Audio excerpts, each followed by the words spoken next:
2014 Economics MCQ paper. Look at the first question.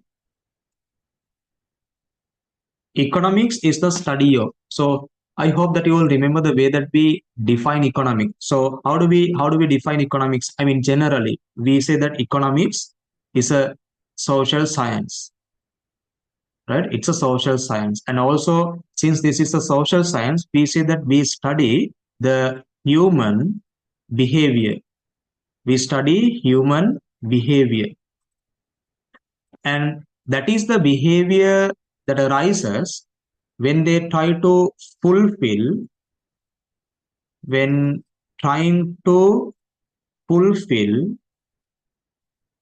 unlimited wants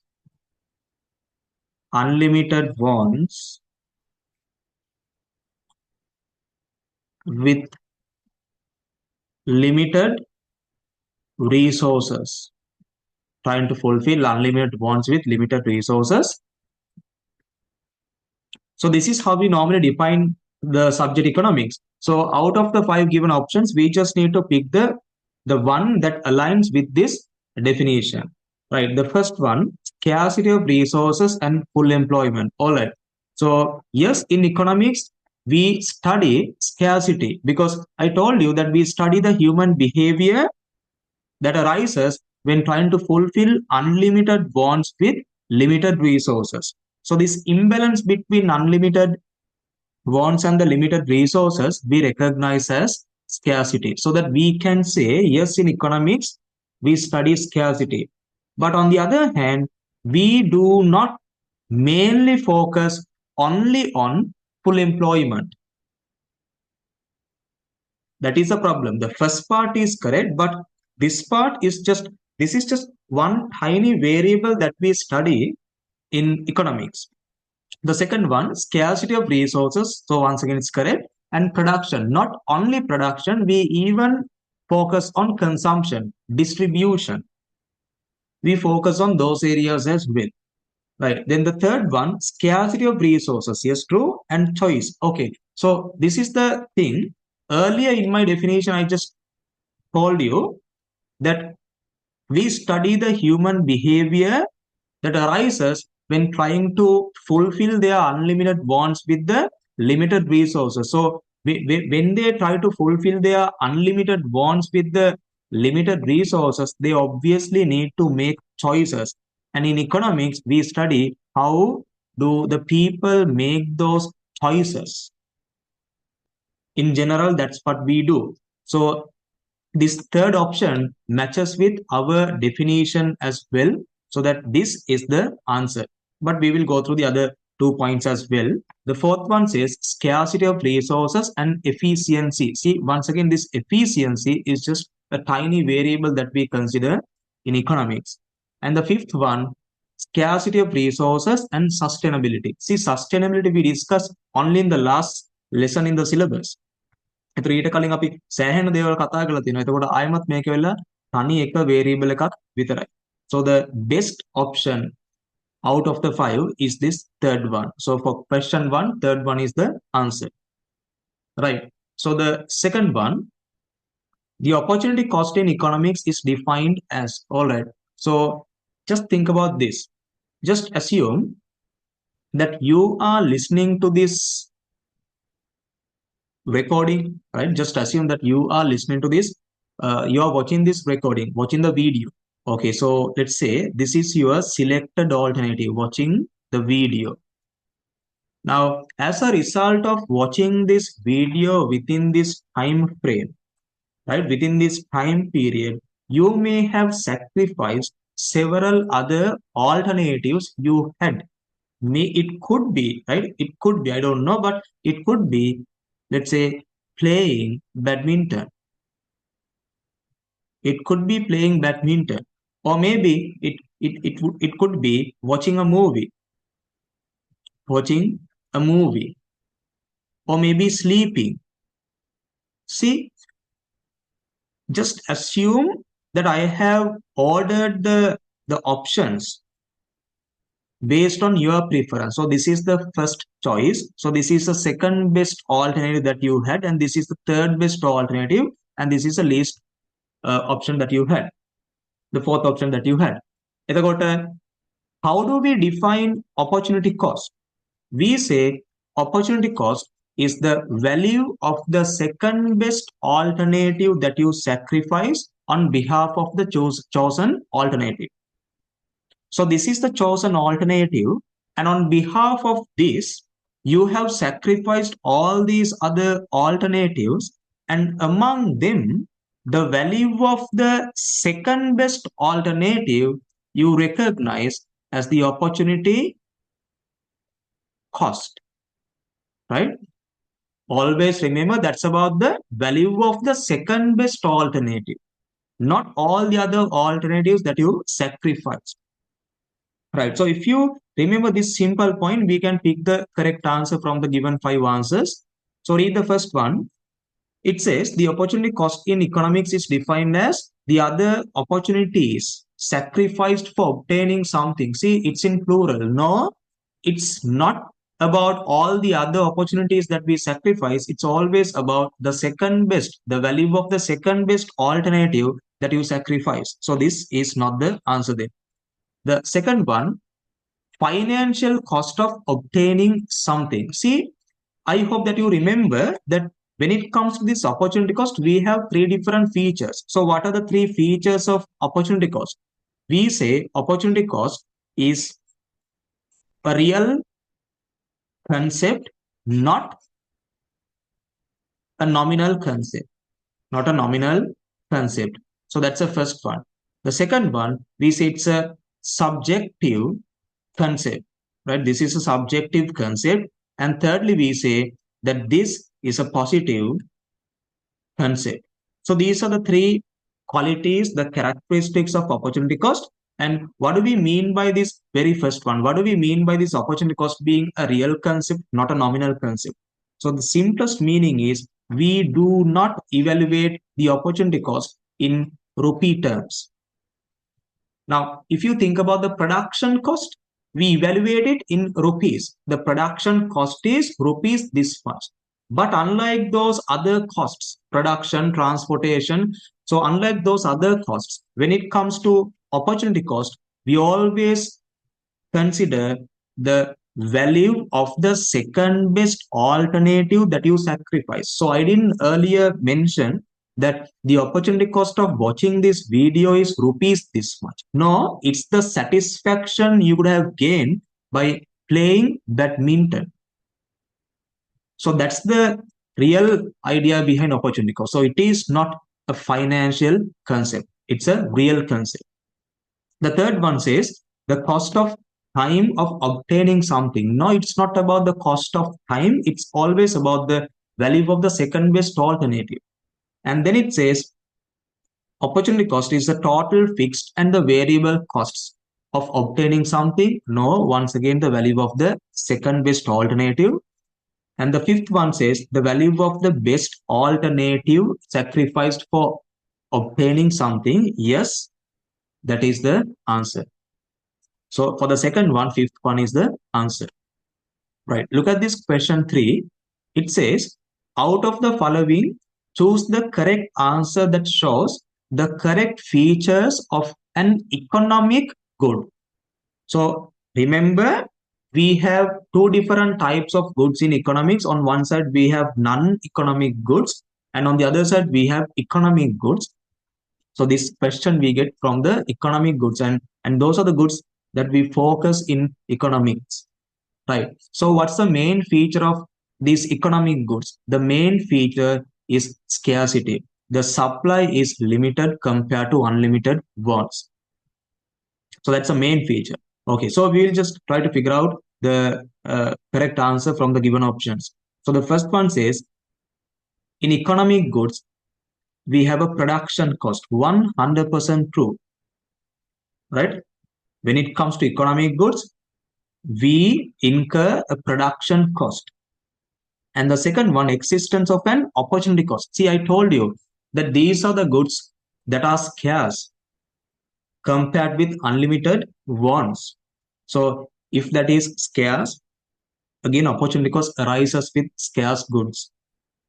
So even the opportunity cost is there, the production cost is also there. And the third one, it says consumer has to bear a cost. See, I told you earlier that there is a production cost, but it doesn't always mean that the consumer has to bear it. Now at times we say, or we get these offers from Pizza Hut, buy one, get one for free. So you pay only for the first pizza so that you receive the second pizza for free. So you don't need to make any payment for the second pizza. So you receive it for free without any cost. But still that second pizza we recognize as an economic good. Hence, consumer has to bear a cost. It's not always true. D, existence of a decreasing marginal cost. Now you all know the shape of the marginal cost curve. So if this is the quantity and if this is the marginal cost, it takes this shape. So depending on your level of output, marginal cost could be decreasing or it could be increasing. So if you are producing somewhere here, what does that mean? Your marginal opportunity cost is, or simply marginal cost is gradually decreasing. Still that is decreasing. But as per the law of diminishing marginal returns, we all know that after some point it starts to increase. But if you are still at your very first levels of output, then it could even be decreasing. So that is again not always true. So if so, what's the answer then? A and B. So question 3, first one is the answer. Right. So the next question,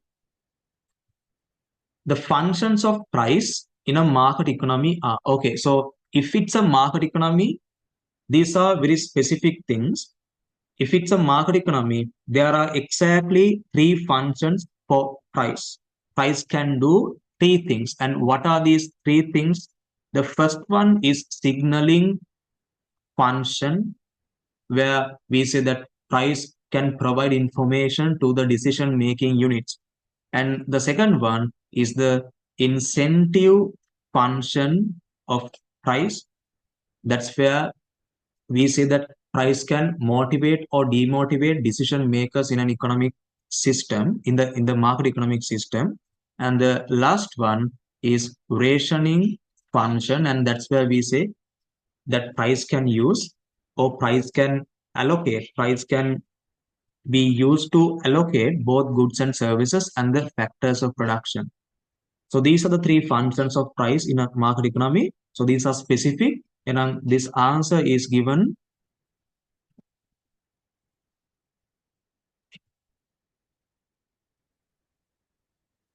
in the 5th one. So 5th one is the answer for question number 4. Right. Now look at this 5th question.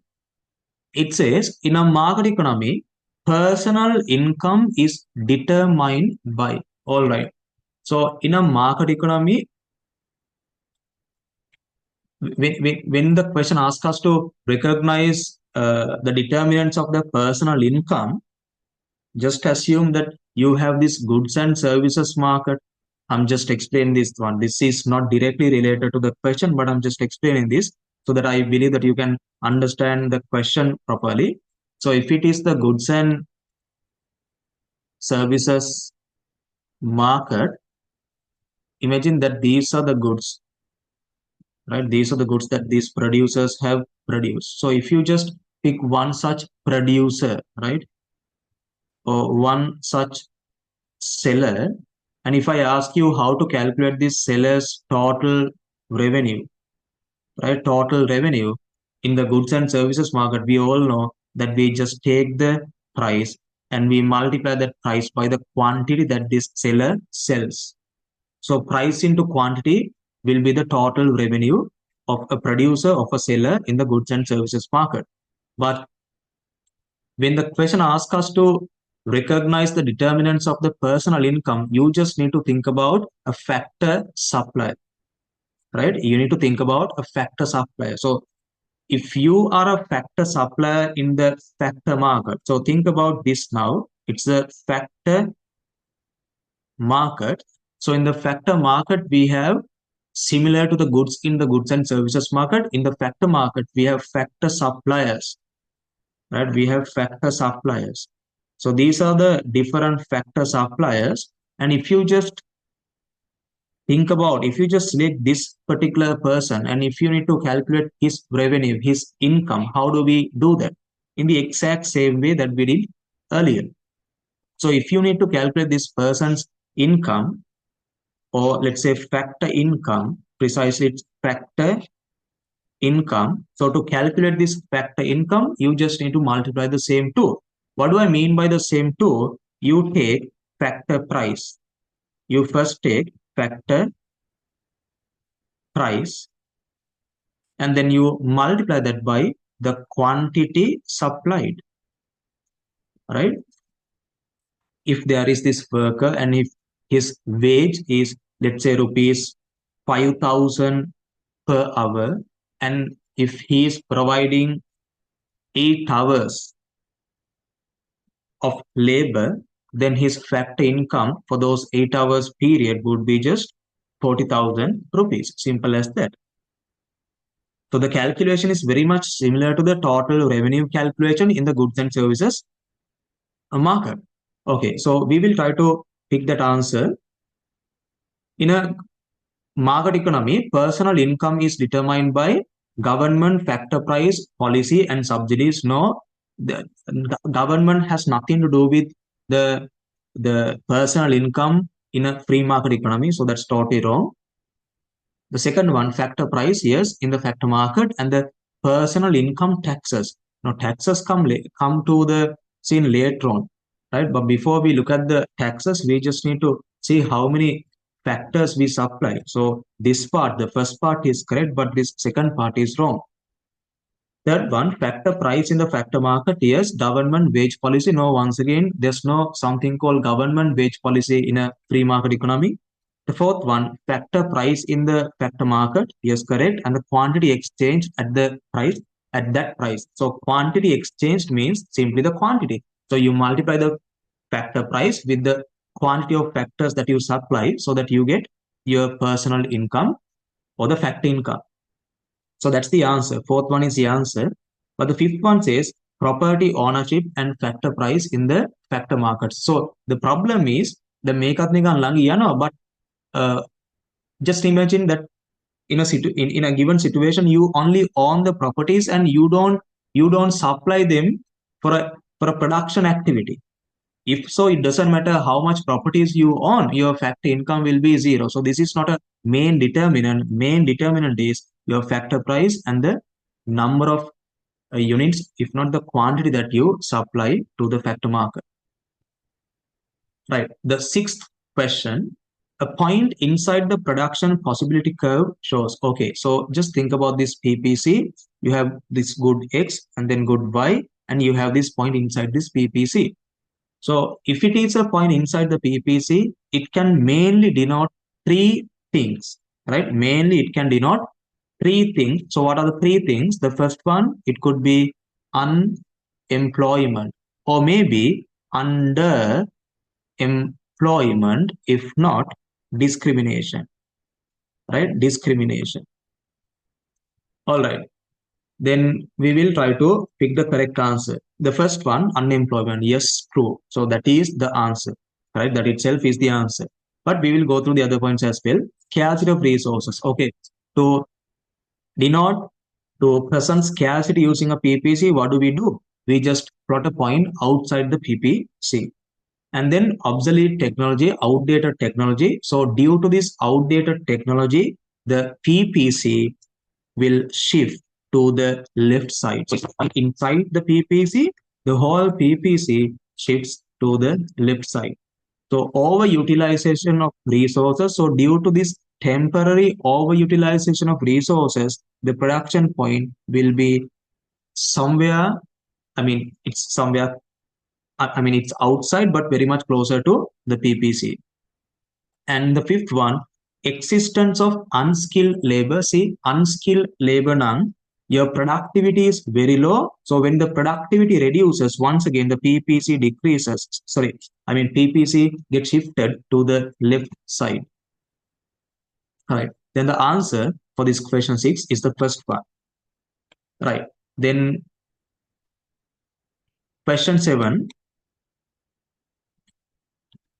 The demand equation for a particular good is given as follows. So what's the given demand equation? QD equals 200 minus 8 times P.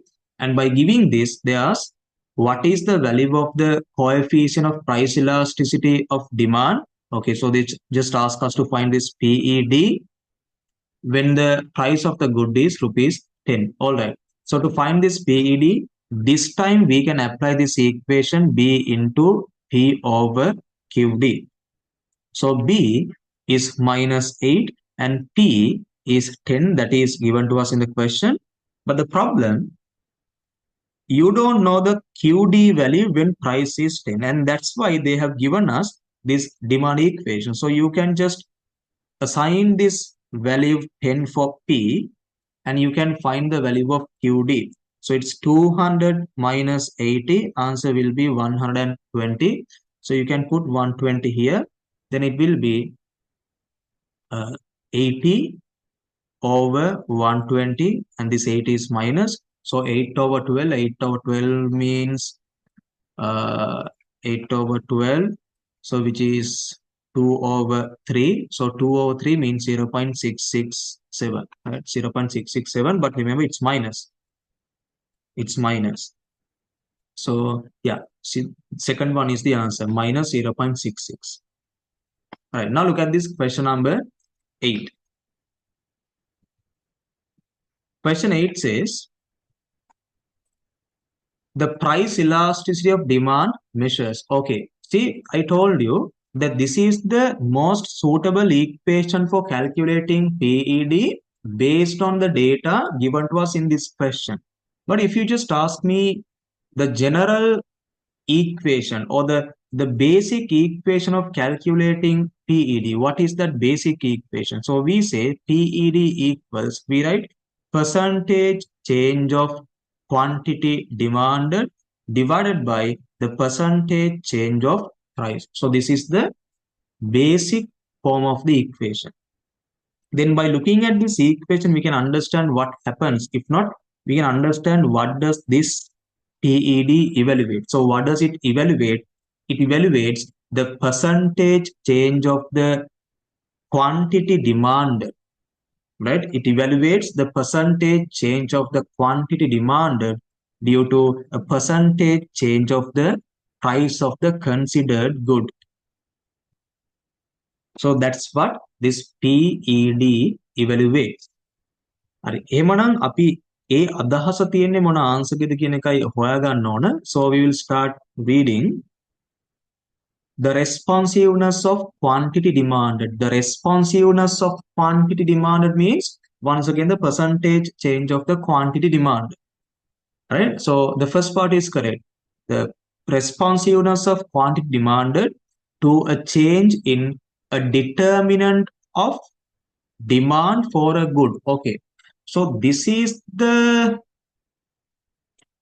general definition that we can give for elasticity. In general, elasticity refers to this. That's true. But the problem, the question asks us to recognize the meaning of price elasticity of demand specifically. So specifically, we need to look for the definition or the meaning of price elasticity of demand, not just elasticity in general. So this is true with regard to elasticity in general, but this is wrong for this given question. And the second one, the responsiveness of quantity demanded to a relative change in price of a good. See, the responsiveness of quantity demanded means, again, the percentage change of quantity demanded to a relative change. Relative change once again stands for the percentage change in quantity, percentage change in price of the good. So this is the answer for the second one, but for the eighth question. But we will read the other options as well. Look at this. The third one, the responsiveness of quantity demanded of a good to a change in price of another good. See, that's what we evaluate using cross price elasticity of demand. So that's wrong for this one, because here the question is from PED, not from CED. The fourth one, the responsiveness of quantity demanded of a good to a relative change of a factor of production. So we don't consider this in our syllabus. There's no any form of elasticity for this given thing in our syllabus. And the fifth one, increase in quantity demanded to a relative change in price of a good. Okay, so the problem is it talks about the increase in quantity demanded. It does not talk about the percentage change of the quantity demanded. That is the problem with this last one, right? How do we correctly define that? It is the percentage change of the quantity demanded due to a percentage change of price. In the fifth one, they just say that they are focusing on increase in quantity demanded to a relative price change in the good. So which is wrong. So this first part is wrong. Then the answer is the second part. Look at this ninth question. A supplier expects to increase the revenue by increasing the price of his product by 10%. If this objective is to be achieved, okay, I don't know how many times they asked this same question in the previous years. So to get the answer for this question, we need to develop this table once again. So let me take this PED here. And on this side, let me show the relationship between price and the producer's revenue. And also, let me write the meaning of that here. Okay, so we all have discussed this. What did we discuss? We discussed that if PED is inelastic, there will be a positive relationship between the two variables P and producer's revenue. So what does that mean? If price is increased, even the producer's revenue will be increased. So I'm not going to discuss this once again using demand schedules. The reason we have already done this discussion, right? The next one, if PED is elastic, right? If PED is elastic, there will be a negative relationship between P and the producer's revenue. So what does that mean? If you increase the price, your revenue, producer's revenue will decrease if you are having an elastic demand for your product. And the last one is if you are having a unitary elastic demand, there's no relationship between P and producer's revenue. So what does that mean? It doesn't matter whether you increase the price or decrease the price, your producer's revenue, right, will stay the same, right? So if you have that knowledge, you can just pick the correct answer quickly. So what needs to happen? Price elasticity of demand should be less than 1 IS. If PED is lower than 1, what does that indicate? It indicates that the price elasticity is inelastic. The product is having an inelastic demand. So if you are facing an inelastic demand, if you increase the price, you will be able to increase your revenue as well. So that's the answer. So no point of discussing or going through the other options, because it's about this table. So if you know the table, you can pick the answer, and that's nothing. Right. So let's move to the 10th one. The prices of agricultural products such as potatoes and big onions are high during certain periods, while very low in other periods of the same year. The main reason for this is, okay, so if I show you the theory related to this, give me 1 minute. Right, everyone look at this. This is the theory related to this lesson, government intervention to the market. So under price stabilization policies, you get this note. There I'm telling you, especially when it comes to agricultural goods, prices may fluctuate frequently due to following reasons. And what are the given reasons? Look at the first one. It's about natural reasons. So due to natural disasters, the supply may decrease. So when supply decreases, prices may fluctuate. And the second one, having an inelastic demand. The third one, having an inelastic supply. See, for agricultural goods, both demand and supply, both are inelastic. And other than that, we have this fourth one, production time being longer and perishable nature of crops. So these are the reasons for having significant price fluctuations of agricultural goods. And out of the 5, you just need to pick the answer which talks about one of those given points.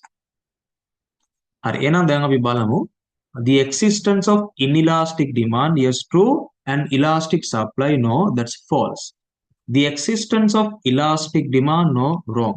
The existence of inelastic demand and inelastic supply, yes, that is true. So for 10 question, third one is the answer, but I'm not just going to show you the answer and move to the next question, but I'll show you the related theoretical point. What happens when demand and supply, when both become inelastic, what happens? What will be the reason for having higher price fluctuations?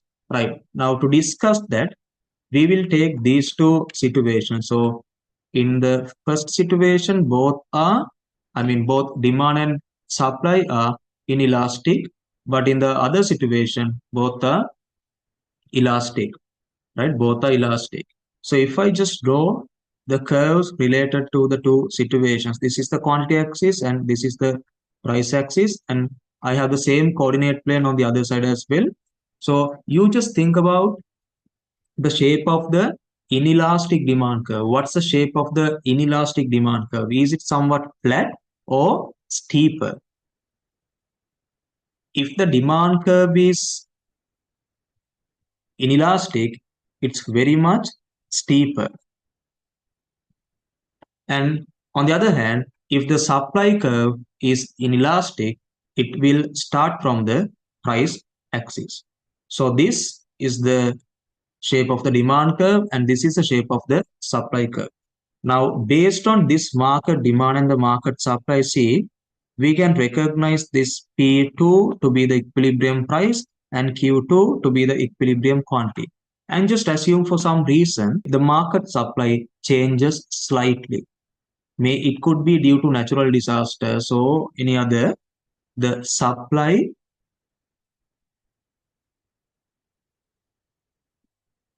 decreases slightly. So this is our new supply curve. It decreases slightly. Based on this new supply curve and the original demand curve, you can recognize that the quantity changes by a very little amount. Quantity decreases only by this much. But what happens due to the inelastic nature of the demand and supply, when quantity changes by that small amount, the price changes by this much. So the change of price is very much significant compared to the change of quantity when the two are inelastic. But on the other side, I'm going to show you the same thing, but assuming that demand and supply both are elastic. So if demand is elastic, it will be the shape of the demand curve will look like this. It's not 100% flat, but it will be almost flat. And the shape of the supply curve will start from the price axis. So once again, let's assume that supply decreases slightly, right? So this is our second supply curve, and this is the first supply curve. So this time the opposite happens. See, the quantity, wait, this is the previous equilibrium price and the equilibrium quantity. See what happens now, the quantity drops, the market quantity drops by this much, but what happens to the price? The changes in price is very much insignificant. You can even see the change, see that now. So that's what will happen when both are elastic. So when you are experiencing this inelastic demand and inelastic supply, small changes in supply will make significant changes in price. So that's what you need to understand. So that's why we select this third one to be the answer. Right, now look at this 11th one. In the 11th question, you are given a demand schedule and a supply schedule. And by giving these two, they ask us to identify, assume that demand and supply curves are linear. What's the correct answer that shows the equilibrium price and quantity? So they just ask us to recognize the equilibrium price and the quantity, right? So how do you do this? How do you do this? ඔයා ඉලක්කම් එක ටිකක් ඉඳලා තියෙනවා නම් අර ඔයාට මේ changes හොඳට පේනවා නම් මේක ගන්න හරිම ලේසි විදිහක් තියෙනවා. ඒ ලේසි විදිහ තමයි මෙන්න මේක. බලන්න price, let's say initially it's 80, the quantity demanded is initially, let's assume that to be 200, and price changes to 80, and as a result quantity demanded get increased to 400. And most importantly, the question itself tells us to assume that demand and supply curves are linear. Anyway, in our whole syllabus, except in this aggregate demand thing, when it comes to this market demand, we always assume that to be linear. So if it's linear, what do we mean by that? The meaning of having a linear demand curve or the meaning of having a linear supply curve means if price changes by one specific amount, now in this case it's 20, right? The change of quantity needs to be constant. Again, it needs to be equal කියලා නෙමෙයි මම කියන්නේ. මේක 20 නම් අරක 20 වෙන්න ඕනේ කියන එක නෙමෙයි මම කියන්නේ. දැන් example එක විදිහට in these two situations the price has changed by 20. When price changes by 20, the quantity has changed by 200.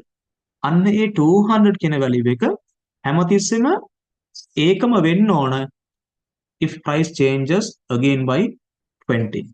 දැන් ඔයාට අර මම කිව්වාට values හොඳට බලලා පුරුදු නම් ඉලක්කම් ඔයාට දැක්කම නිකන් හිතේ මැවෙනවා නම් ඔයාට මේක ඊළඟ එක හිතා ගන්න පුළුවන්. මොකද්ද?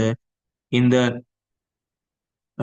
third situation, if you change this price once again by 20, this will again increase by another 200. So it will be 600. Right? It will be 600. එතන ඔය වගේම තමයි supply schedule එක. So if you take the supply schedule, now think about this price column and this quantity supplied column. So ignore this one for the time being, right? So think about the quantity supplied column. So initially when the price is 100, the quantity supplied is 1000. And when the price changes by 20, when the price is 80, the quantity supplied drops to 800. එහෙනම් මෙතන වෙලා තියෙන්නේ මොකද්ද? price එක 20 වලින් අඩු වෙනකොට the quantity supplied again decreases by 200. එහෙනම් ඔයා මේක තව එකපාරක් 20 වලින් අඩු කළාම මෙතනත් 200 වල difference එකක් තමයි එන්න ඕන. So once again, quantity supplied will be 600. See, we found that. What did we find? We found the equilibrium price and the equilibrium quantity. See, QD is equal to QS. Quantity demanded is equal to quantity supplied when the price is 60. So that's the answer then.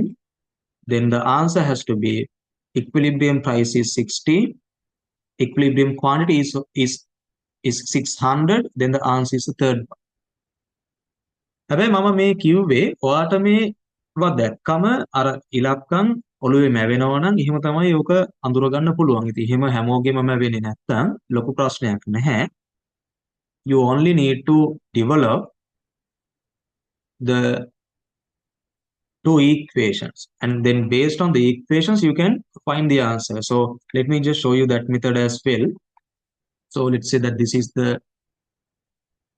demand equation and this is the supply equation. Okay, so how do we find this slope of the demand equation? We write delta QD over delta P, and then delta QD is 200 as we recognized earlier, delta P is 20, then B will be just 10. And how do we find A? A equals, we write QD plus B times P, right? This B is anyway minus, we know that, but when it comes to this equation, it becomes plus. So you can just pick one of these values to be the QD value. So let me go with the lowest value 200. So it's 200 plus B is 10 into price. Price is 100. So that will be 100. And when you solve this for A, you get 1200. Right? You get 1200. So based on this B and A, you can develop the demand equation to be 1200 minus 10 times P. So to find the slope of the supply curve, you can use the same equation. So how much is, let me change this into QS. So how much is delta QS, the change of QS? That's again 200. Even the price change is same, that's 20. Right, that's 20. Then you get 10 here. And to find A, the intercept in the supply equation, you use this equation QS minus B times P. So QS, let me go with this value 1000. So QS is 1000 minus 10 into the corresponding price is 100. So from here, you get 0 for A. So it doesn't matter. 0 is a possible value for A. If A is 0, what does that mean? It only means that this supply curve starts from the origin. ඒක තමයි meaning. එහෙනම් supply equation is 0 plus 10 times P. No point of writing this 0, but I just wrote it. Now based on these two equations, the demand equation and the supply equation, you can find the equilibrium price and the equilibrium quantity. එතකොට මම මේක කරලා පෙන්නන්නේ නැහැ. මොකද ඒක ඕනි කෙනෙකුට කරන්න පුළුවන්. So once again you will receive the answer to be the third one. All right, so that's this question 11. We'll move to question number 12. In question 12, they say, suppose that the supply equation for a good is given as QS equals 100 plus 10 times P. A 5 rupee unit tax was imposed on this good. Okay, no problem. What's the supply equation after tax? Okay, so how do we develop this supply equation after tax? How do we develop that?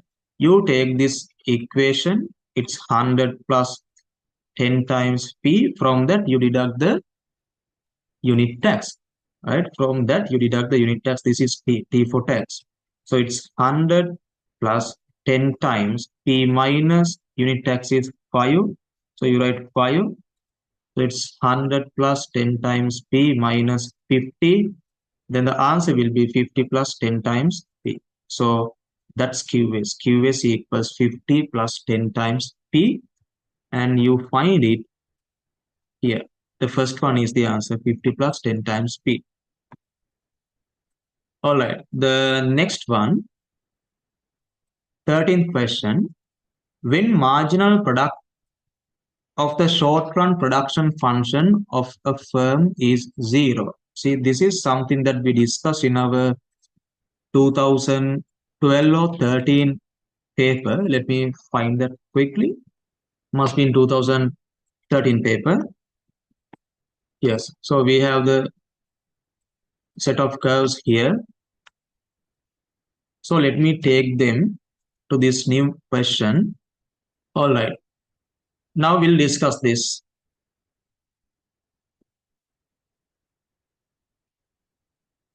The question says, when the marginal product of the short run production function of a firm is zero. So when MP is zero. So I'm referring to this point, right? Hope you all see that. I'm referring to this point when MP is zero. So you can understand when MP is zero, what happens? When MP is zero, TP reaches its maximum. So that's what happens. So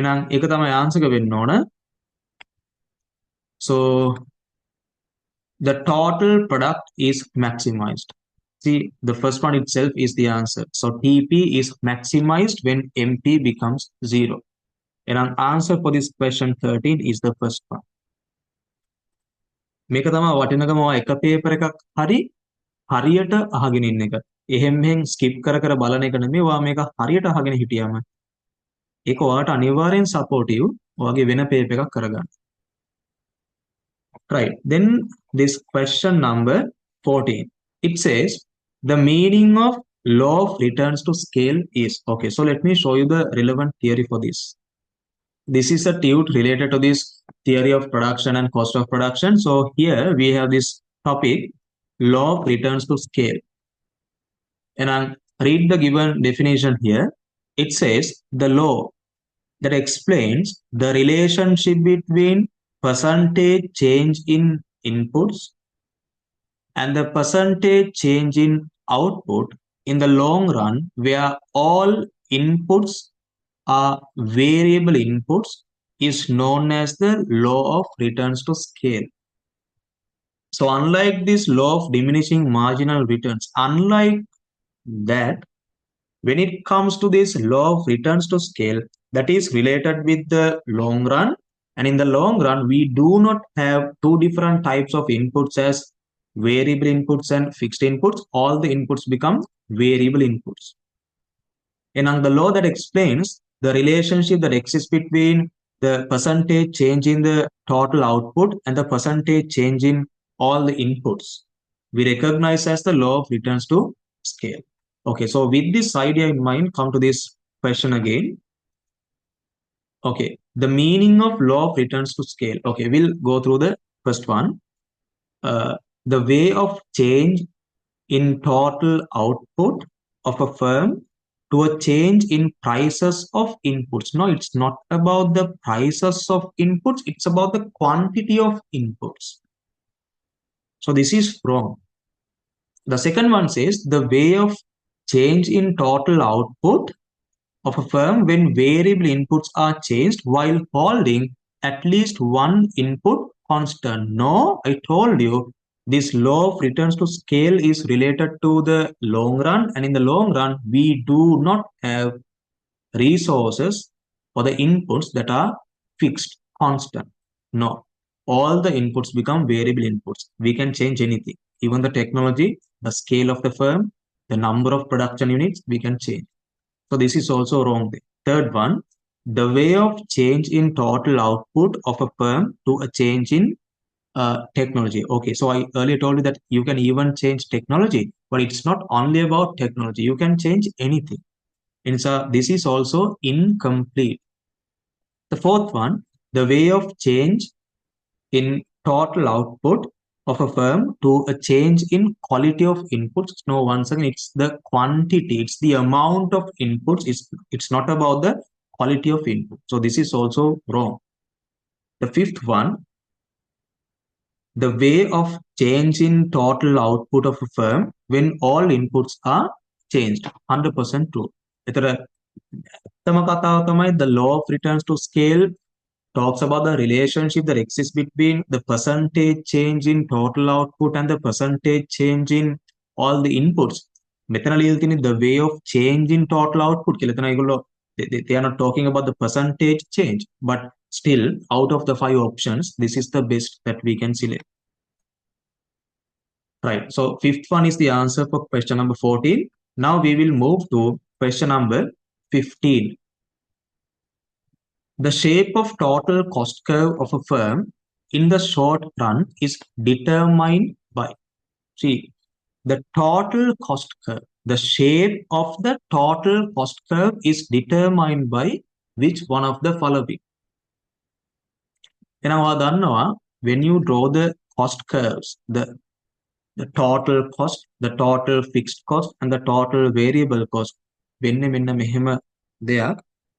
So this will be the shape of the total fixed cost. This will be the shape of the total variable cost. And just check what I'm going to do. I'm going to show you the shape of total cost curve. So the shape of the total cost curve will be this. See, I just took this is the shape of the total cost curve. Mama ara kalingi kamai gatte, but I changed the starting point. The total variable cost starts from the origin, but the total cost curve starts from the starting point of the total fixed cost curve. The reason, even when the quantity is 0, you need to incur this total fixed cost. So inside the total cost, both these are included. It's a total cost curve starts from the total fixed cost starting point of the total fixed cost curve. The shape of the total cost curve is purely determined by the shape of the total variable cost curve. මම කරපු දේත් මොකද්ද? copy කළා අතනට paste කළා. ඔක තමයි. එහෙනම් answer එක වෙන්නේ මොකද්ද? The shape of the total cost curve of a firm in the short run is determined by the behavior of the average fixed cost, no. By the way of change in technology, no. Because in the short run, technology won't change. Obviously, that's not the answer. Third one, the behavior of the average total cost. No, it's not the average total cost.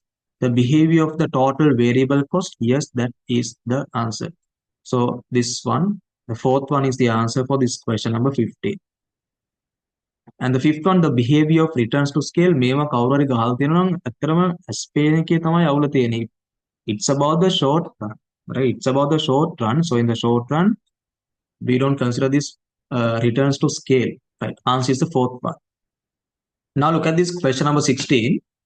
Even if the average fixed cost of a firm continuously decreases with the increase in output, it never becomes 0. And they ask us to recognize the reason. Okay, so if you just look at the shape of the average fixed cost curve, it goes like this. This is how it goes, right? This is how it goes.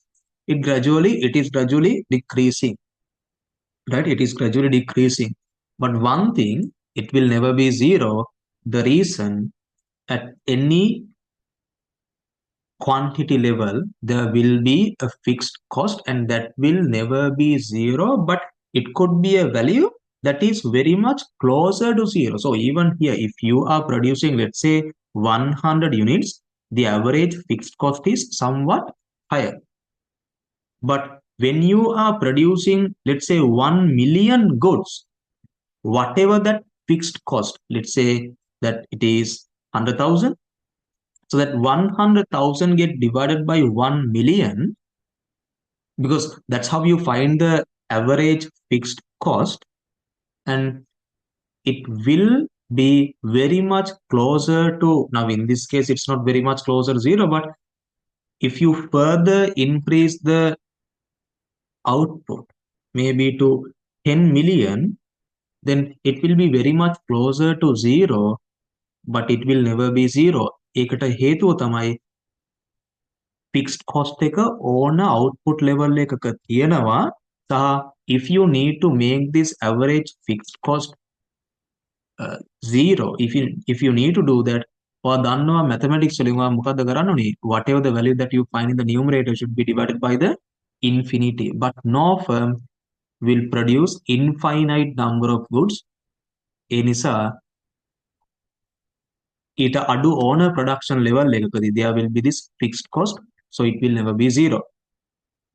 Okay, then the answer is even if the average fixed cost of a firm continuously decreases with the increase in output, it never becomes zero because there is a fixed cost at any output level. Any output level. So that's the complete answer for this question 16. So no point of discussing the other ones. There's no meaning for those. Right. 17. The short run supply curve of a firm is. All right. So I hope that you remember. If I draw the curves once again, this is how it will look like.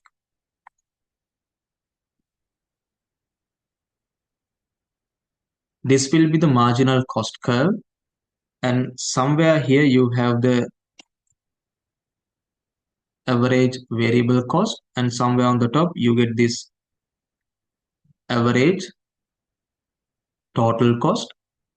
So if you remember the lesson market structures, so under market structures, the perfect competitive market structure, we discussed this, the short run supply curve of the firm. It will be the part of the MC curve which is above the minimum point of the average variable cost. So this part of this MC curve we recognize to be the supply curve in the short run of a firm in the perfectly competitive market structure. එහෙනම් ඕක තමයි answer එක වෙන්නේ. අර red color වලින් highlight කරලා තියෙන part එක. එහෙනම් the short run supply curve of a firm is the marginal cost curve above the average variable cost. True. But the second one, the rising part of the average, no. See, no point of reading them. If you start reading them, then only you will mess up everything.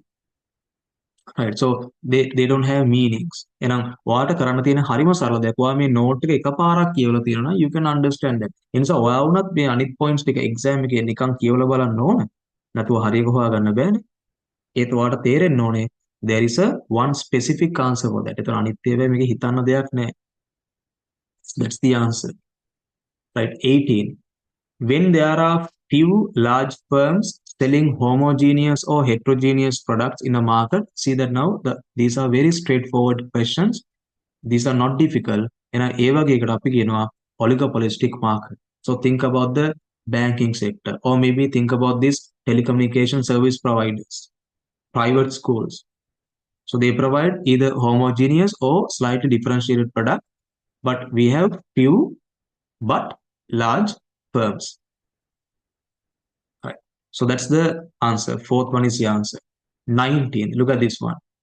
The demand curve of a perfectly competitive firm is perfectly elastic. See, if you have watched the videos of the previous past papers, you should have understood this by now.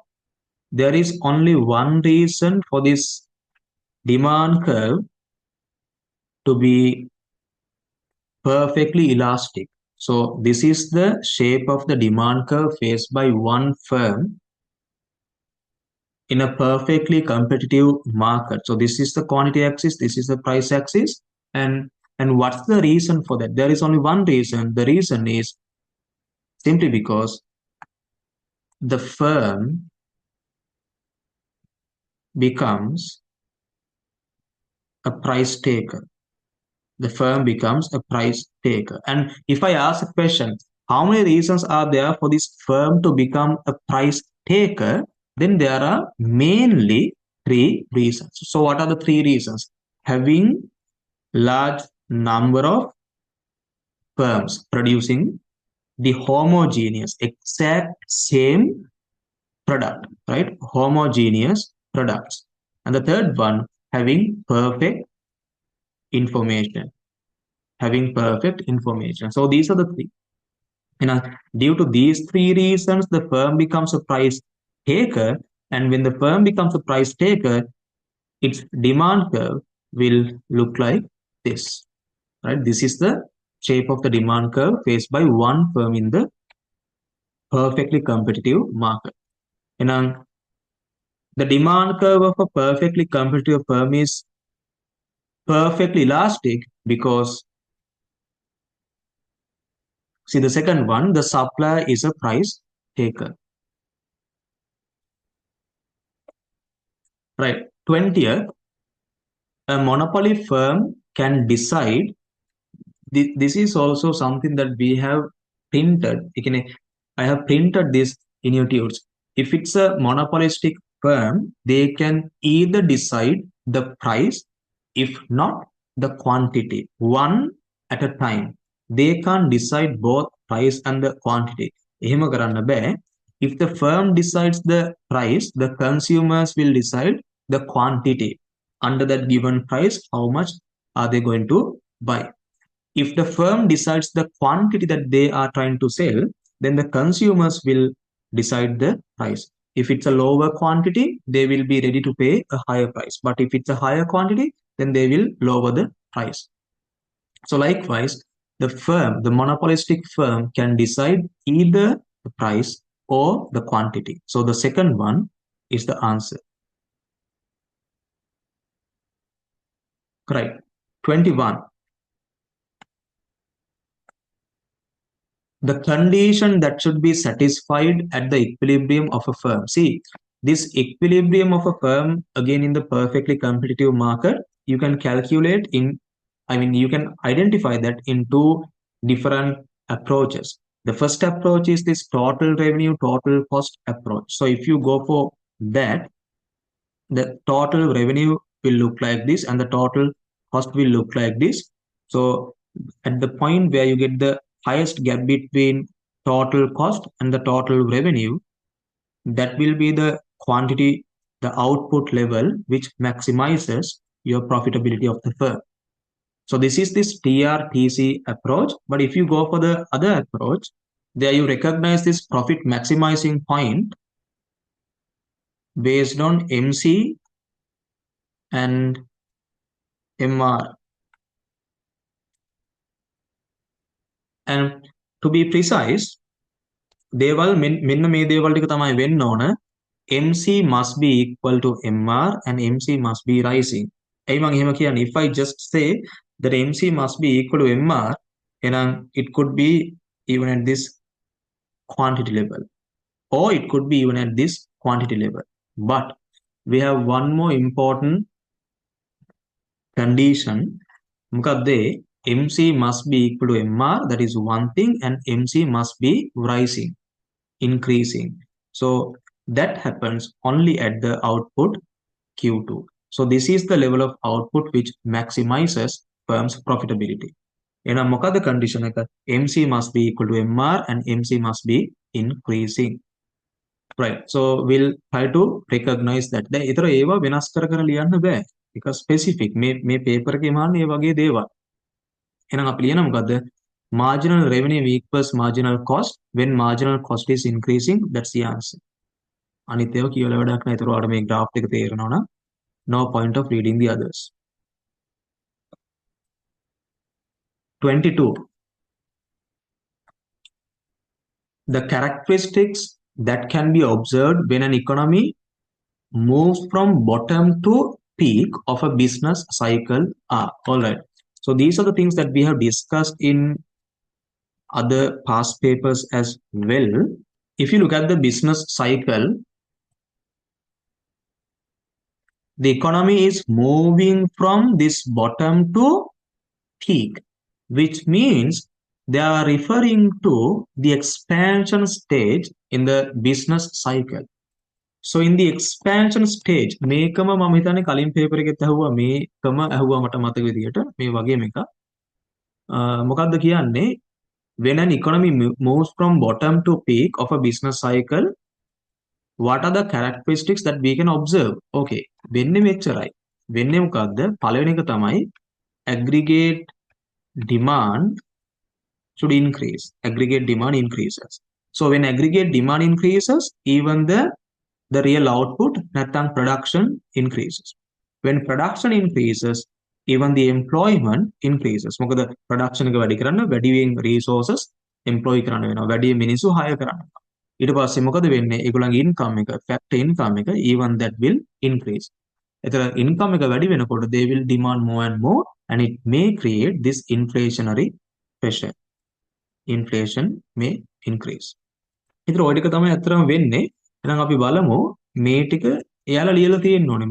මේක නැතුව වෙන මොනවාක්වත් ලියලා තියෙන විදිහක් නැහැ. එහෙනම් අපි කියනවා increase in actual output, yes. Decrease in inflation, no wrong. Increase in actual output, decrease in no wrong.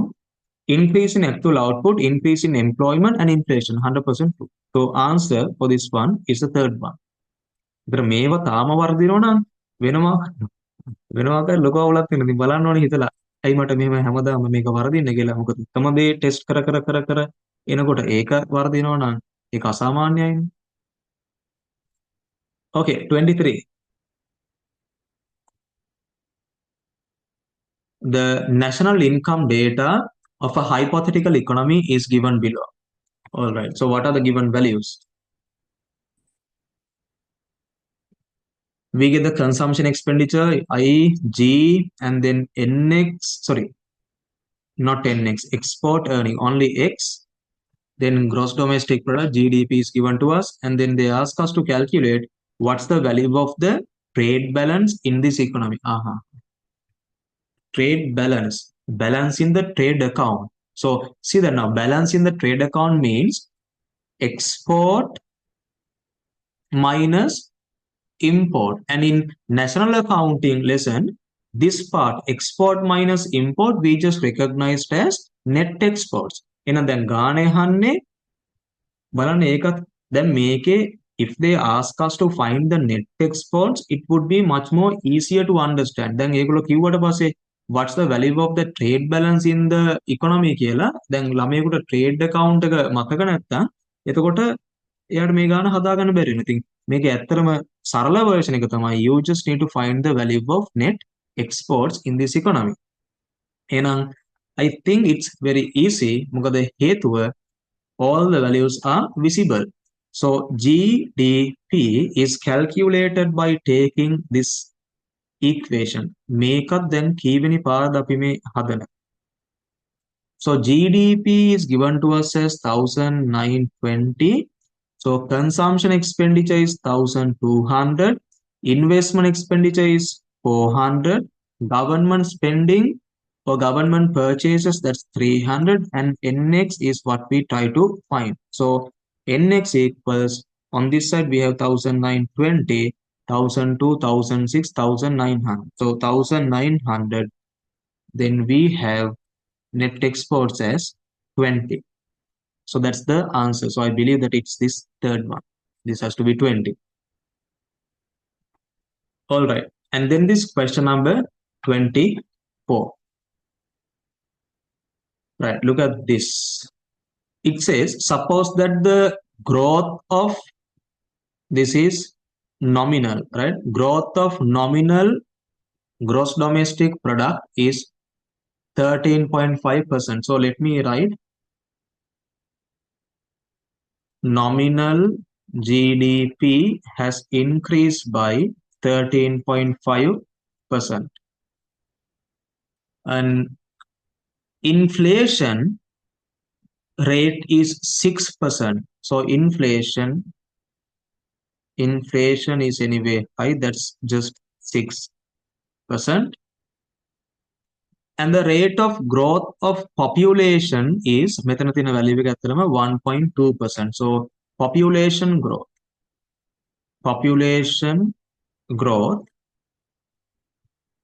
is anyway increasing thing.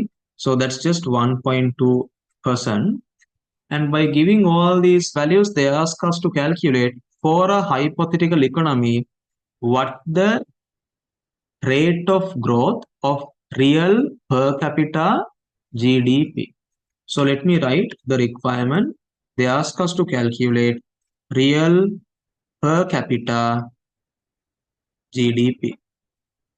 Right. මෙහෙම දෙයක් තියෙනවා මම මේක 2013 පේපර් එකේ තෝරලා කරලා පෙන්නුවා මම මේක හදන හරිම විදිහ පෙන්නලා ඊට පස්සේ මේක හදන ෂෝට් කට් එක පෙන්වන්නම් සහ ඒකට රීසන් එකත් මම කියන්නම් සහ ඔයාට මේ වගේ ගාණක් ඊළඟ පාර ආවොත් values relatively lower නම් ෂෝට් කට් එක දාලා ඔයාට answers ගන්න පුළුවන් ඒ එන answers තමයි answer මේ අපේ මාක් මොනවද පේපර් එකේ තියෙන්නේ හරි නමුත් මම හරිම හදන විදිය මේක පෙන්වන්නම් මෙන්න මෙහෙමයි මේක හරියටම හදන්න so as we discussed in that previous paper hari so let me write this is the precise method of doing the calculation okay so they ask us to calculate the real per capita GDP so to find the real per capita GDP we first need to find the real GDP so what do we do in order to find this real GDP see real GDP equals you take the nominal GDP you divide it by the price index එතකොට මෙතන ඒගොල්ලෝ දීලා තින්නේ growth percentage so they say that the nominal GDP has increased by 13.5% එහෙනම් ඇත්තට මෙතන තියෙන value එක තමයි 113.5 so this is divided by the price index so the price index the inflation is 6% and price index has to be 106 එතන මේක අර percentage values nisa you need to multiply this by 100 so from this you will receive the value 113.5 divided by 106 multiplied by 100 so that will be 107.07 ඊට පස්සේ to convert this into per capita GDP what do you take this calculated real GDP you divide this by the mid-year population එතකොට ඔක තමයි හරිම එතකොට real GDP we found to be 107.07 and you divide this by the mid-year population the growth is 1.2% so it has to be 101. This is 107.07 and this is 101.2 and once again since these are percentages you need to multiply this by 100 දැන් ඔයා මොකද කරන්නේ මෙන්න මේ value එක අපිට එනවා so 107.07 divided by 101.2 multiplied by 100 so the value will be 105.8 එහෙනම් අපෙන් ගන්න increased amount එක නම් 5.8 is the answer හැබැයි පොඩි ප්‍රශ්නයක් තියෙන්නේ මේ papers වල base ලා තියෙන්නේ මේ කියන precise method එක නෙමෙයි මම ඔයාලට ඒකට වෙන option එකක් විදිහට මෙන්න මෙහෙම නමක් කියලා method එකක් දෙන්න අපි මේකට කියමු growth rate rule කියලා නැත්නම් log approximation මොකද්ද growth rate rule එහෙම නැත්නම් log approximation ඇයි එහෙම කියන්නේ කියලා ඔයාලට තේරෙයි so this is the growth rate rule so next time also when you receive growth rates increased amounts you can apply this method because in economics this method is acceptable more than this precise method so what's the acceptable method then මෙන්න මෙහෙම මෙතන වෙන්නේ you just convert or you apply log for this equation you apply log for this equation now just to revise the log that you discussed in O levels මම මෙහෙම අහුවොත් what if I ask you to divide this 50 maybe by 75 how would you do this when you convert this into log may division this division becomes a subtraction and also if I ask you to do this calculation using log see this multiplication becomes addition in log අන්න ඒකම තමයි කරන්න ඕන මොකක්ද ඔයා කරන්න ඕන next time if you get the growth rate percentages නැත්නම් growth rates නැත්නම් growth percentages ඔයා මේ equation එක convert කරන්න log වලට. මොකක්ද එහෙනම් equation එක? When finding the real GDP, see this is division නේ. එහෙනම් division, when you convert that into log, it becomes subtraction. So you take the increase in nominal GDP minus, division becomes subtraction, minus increase in price level. Increase in price level. So increase in nominal GDP is given to us as 13.5%. From that you deduct increase in price level, that is 6%.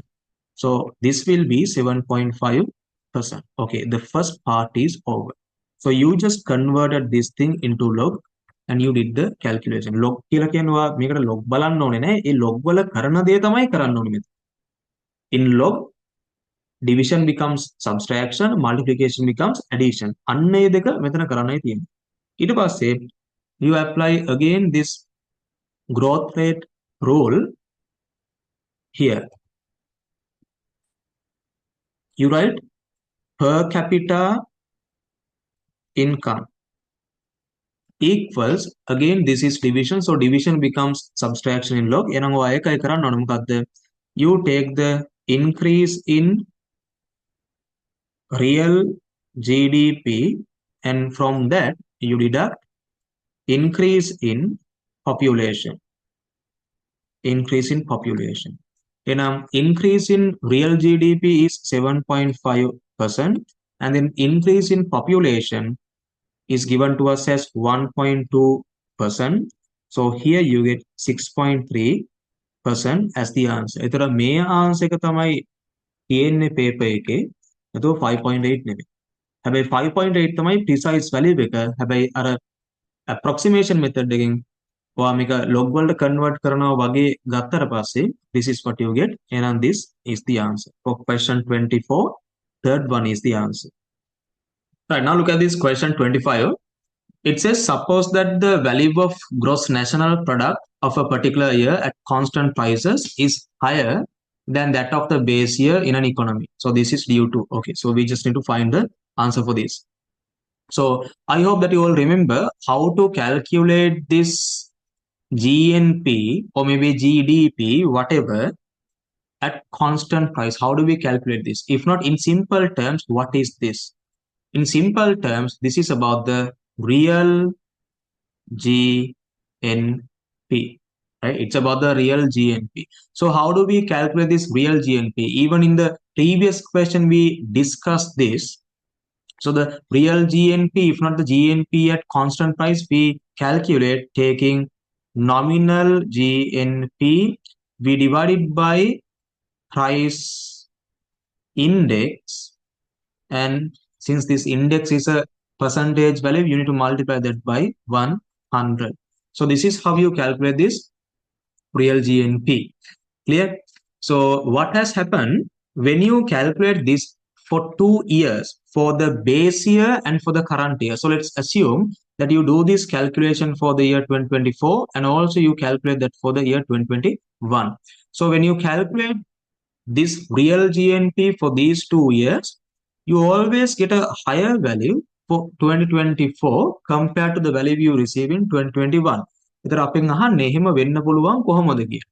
ඉතින් එහෙම වෙන්න පුළුවන් කොහොමද කියලා බලන්න නම් you just need to observe this equation. ඒතර even in statistics we just recognize this as deflation. ඒතර අපි indices lesson එකේ ඔය deflation කියන එක ඕනතරම් කරලා තියෙනවා. ඒතර වෙන්නේ මොකද්ද? මෙන්න මෙහෙමයි සිද්ධිය. අපි හිතමු දැන් if this is the base year, in the base year price index is always 100. So you can't have different values for the index in the base year, it's just always 100.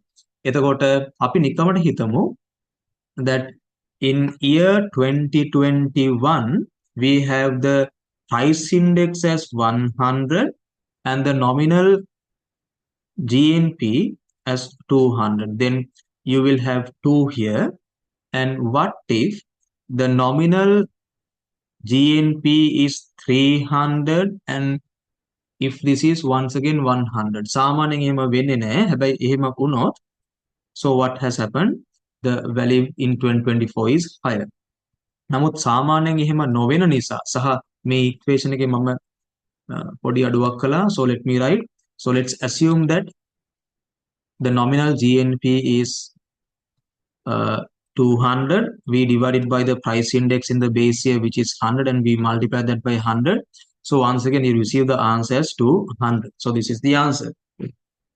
And what happens now in year 2024? අපි දන්නවා සාමාන්‍යයෙන්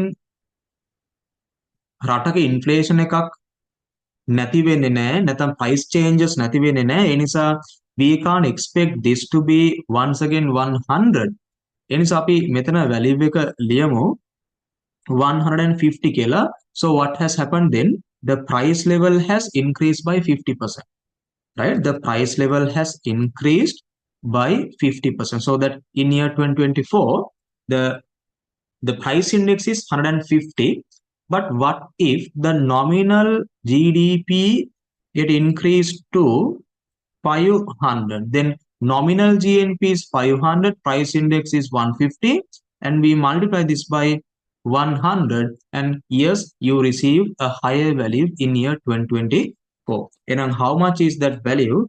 So that's just 500 over 150 multiplied by 100. So that will be 333 approximately. So this is just one possible way of receiving a higher value for the real GNP in year 2024. So this is just one possible way. මේක විතරද තියෙන්නේ mathematics වලින් හිතලා බලන්න මේක විතරද එහෙම වෙන්න පුළුවන් එකම විදිය. එහෙම නෑ මෙන්න මෙහෙම වුණත් මේක වෙනවා.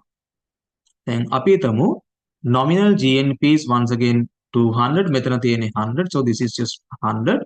So the value is once again 200.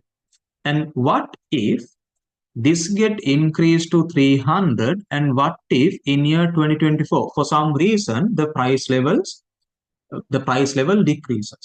එහෙම වුණොත් ආයමත් මොකද වෙන්නේ? If you multiply this by 100, so that will be 300 over 80 multiplied by 100, that will be 375. See, once again, the value you receive in 2024 is higher than the value you receive in year 2021. So this is the base year, and this is the current year. Right? කොහොම තමයි values higher values එන්නේ in current year. එතකොට මේක විතරද තියෙන්නේ. දැන් මොකද මෙතනනේ? In the first situation, the price index, if not the prices got increased by 50%, but this thing got increased by how much? That got increased by 150%. And increase in the nominal GNP is greater than the increase in price level. එතකොටත් වෙන්නේ මොකද්ද? You get a higher value for the real GNP in current year. මෙහෙම වුණාමත් ඒක වෙනවා. So in the second situation, what has happened? The price level has decreased by 20%. Right? Price level has decreased by 20%, but this thing has increased by 50%. මෙයා plus value එකක්, මෙයා minus value. කොහොම තමයි වෙලා තියෙන්නේ. ඉතින් ඔය වගේ එක එක දේවල් වෙලා you can have a higher value in the current year compared to the value in the base year. දැන් අපෙන් අහන්නේ මොකද්ද? Suppose that the value of the gross national product of a particular year at constant prices is higher than that of the base year in an economy, and this is due to which one of the following reasons? Okay, then අපි කියලා බලමු. A decrease in general price level. Decrease in general price level කියලා කියන්නේ අපේ මේ second situation. So this is the situation 2 and this is the situation 1. So decrease in general price level, that is true, and an increase in unemployment. So normally if unemployment increases, what happens to the output? Output decreases. එතකොට මෙතන වෙලා තියෙන්නේ output එක වැඩි වෙලානේ. නැත්නම් at least it should remain at the same level. හැබැයි when unemployment increases, even this output decreases. It will be a value less than 200. So it won't ensure that the current year value is higher than the base year value. So this part is little wrong. And then the second one, it says an increase in general price. Okay, so that is what happened in the first situation, increase in general price and decrease in output. Okay, so this has increased, but this should decrease according to the statement. හැබැයි එහෙම වෙන්නේ නැහැ. දැන් උනේ මොකද්ද? When the price level get increased by 50%, the output get increased by, if not the nominal GNP get increased by 150%, which is a higher percentage compared to the previous value. හැබැයි මේක කියන්නේ ඒකේ අනිත් පැත්ත. The general price level increases, but the output decreases. No. එතකොට you will not receive a higher value in the current year. It doesn't ensure that you receive a higher value in the current year. And think about the third one. Third one says a decrease in general price level. Okay, decrease in general price level means our second situation. The price level has decreased by 20% in this economy. And an increase in output. See, even the nominal GDP has increased by 50%. So when that happens, you can have a higher value in the current year compared to the value in the base year. So this is the answer then. No problem. Right? Very easy. If you know that this GNP at constant price equals real GNP, if you know that, you can just find the answer. Was statistics කරලා තියෙනවා නම් ඔක කොහොමත් ඔයාලට time lazy එක. එහෙනම් 25, third one is the answer.